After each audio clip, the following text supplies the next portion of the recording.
everybody, Mike Pfeiffer with Pfeiffer Hobby Supply. Today we're going to go over a change in plans. How unusual for me, right? Another little update that I want to tell you about right now is for 3 days now I've heard from my sheetrock guy who is subcontracting the electrician. I've called him 3 days in a row to tell him the electrician's not here. 3 days in a row he's told me he's on his way. I've waited around and no one has showed. It's ticking me off a little bit, but I'm going to let him handle his own subcontractor.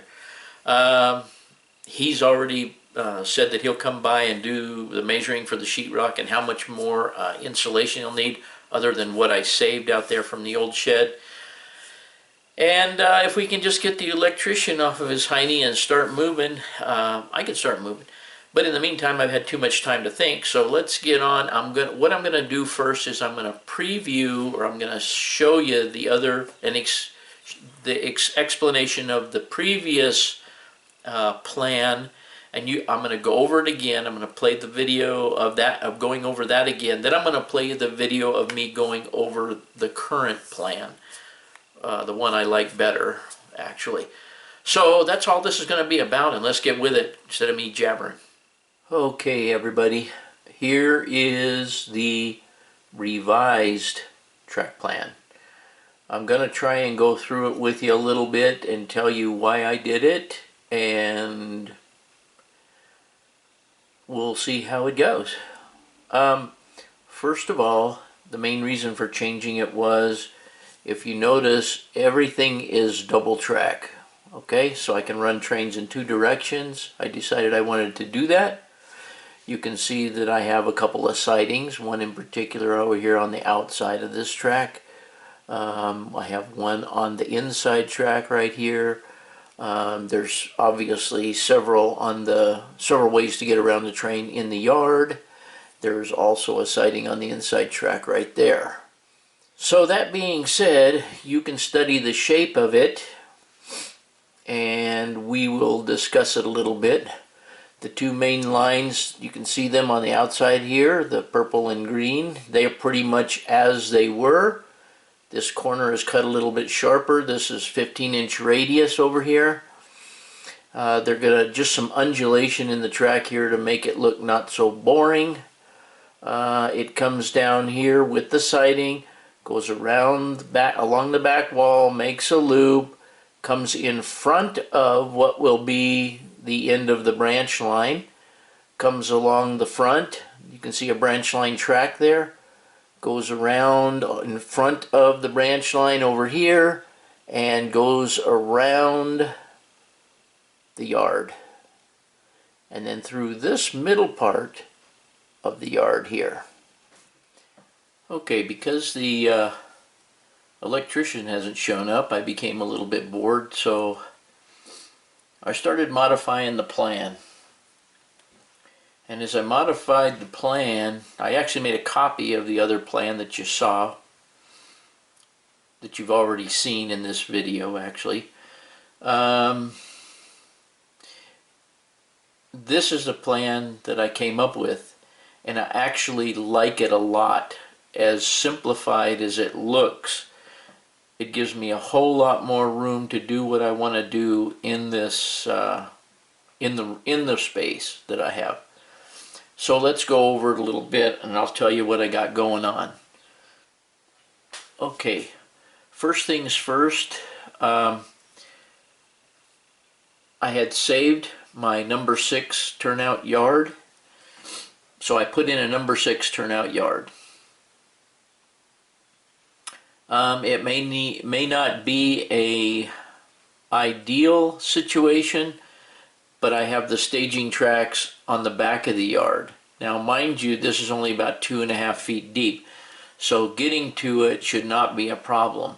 And I'll put some re-railers and stuff on there, but it gives me a place to park 2 trains when I want to park 2 trains. It also dawned on me that I don't need any sidings on this main line, simply because I have a dual main line, and so I put a double crossover here, here, here, here. This crossover is here because it's ahead of getting into the yard, and it can be used for passing. This one's strictly for passing. These obviously will get you either place in the yard. This one is also for passing.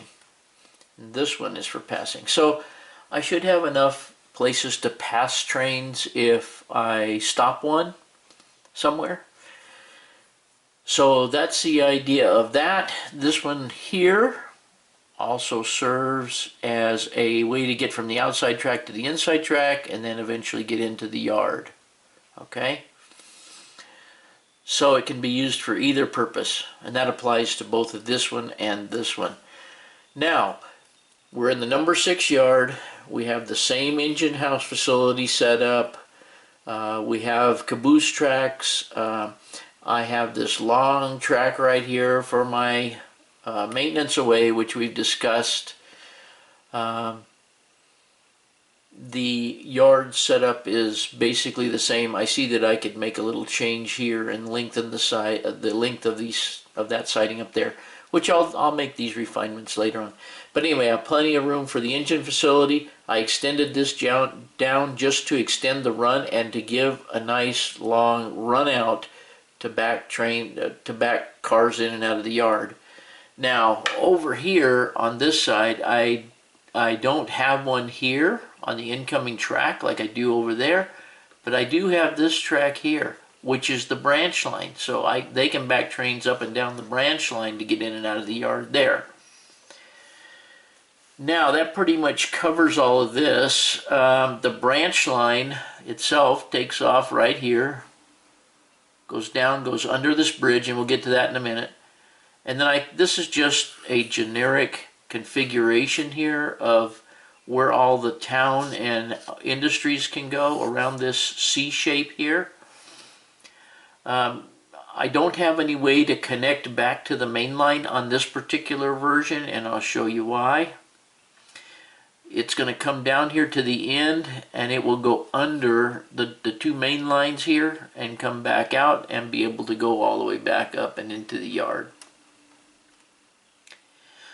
From about this point over here somewhere, anyway, somewhere in here, this will start to go uphill, and it'll be going uphill in front of the yard. I figure about here it'll be about 1 inch, somewhere right in this area right here.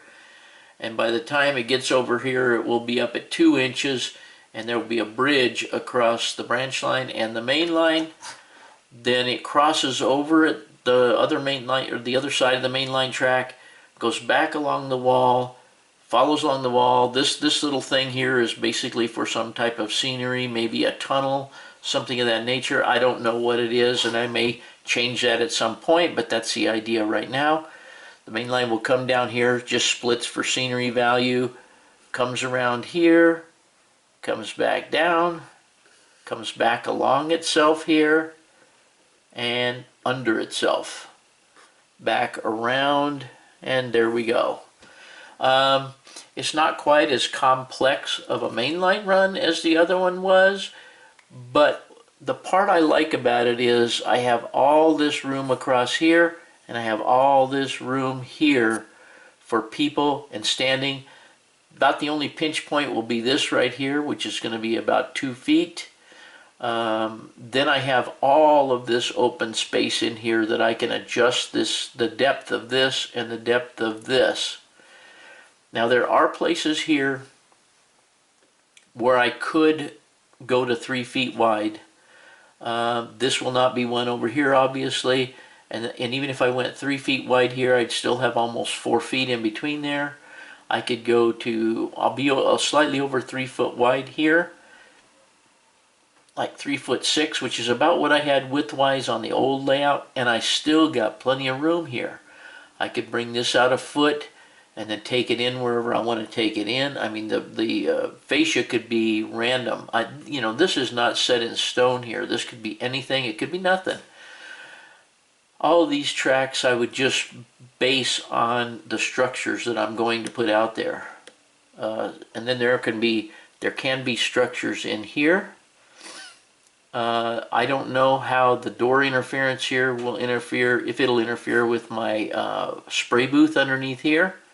I don't really think so, because I think 2 feet should be more than enough to back a chair up a little bit and sit there at a spray booth.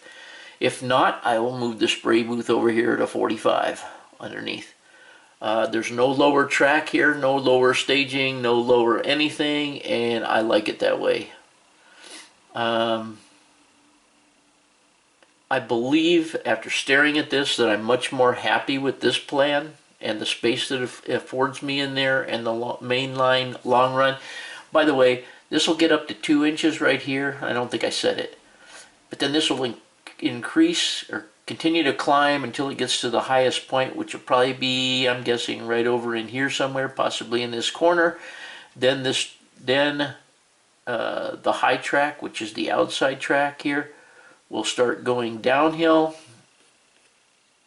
and I figure it'll be down to about 2 here, and it'll be back to level by the time it gets back over here. So it's inclining up here to the high point, and then declining here until it comes down to the low point. And there still should be enough to have 2-inch clearance here, or enough clearance to get this loop under that, with like an opening in the foam underneath here, and possibly a mountain on top of this, and a tunnel coming out of the mountain here, and a tunnel going in here, so that this loop has a place to go in and out. That's the way I have it right now. Of course, plans, you guys are watching me right now. You know that this is, anything can change, anything's subject to change. But I like this design. I like this design because it's, number one, I'm back to all number 6 turnouts. It does make my yard tracks a little shorter, but that's okay with me. I'd rather have it that way, and I don't run that long of trains anyway, but this plan does allow me to run long trains, okay? Even if I don't put them in the yard, I can put them out here, because I can surely extend this down and make the trains as long as I want to make them to run on here. In fact, that might be a good idea, is just extend this back down to about here, just so give those staging tracks long length. Anyway, that's pretty much the plan as it sits today. I also think I could probably move this double crossover back and extend all these back some. But there's a lot of little refinements that I can make. And this is obviously, in this one here, I put the doorway. This is obviously where the doorway opens. And I still have 1, 2, 3, 4 feet wide here, so I have plenty of room for a chair in there. I could even do scenery out here a little ways. That remains to be seen, but I want you guys to tell me what you think. I like this design better than the last one, than the previous one, because it just affords me more space in here. And with that space, I can make changes once I get the layout built. And if it pinches down a little bit, it pinches down a little bit. But I kind of like it. You guys just let me know what you think in the comments. And this is going to be a very short video, so we'll let you go. Okay, everybody, I hope you got something out of that video, video 10. And once again, what do I say? And once again, you already knew. Thanks for watching.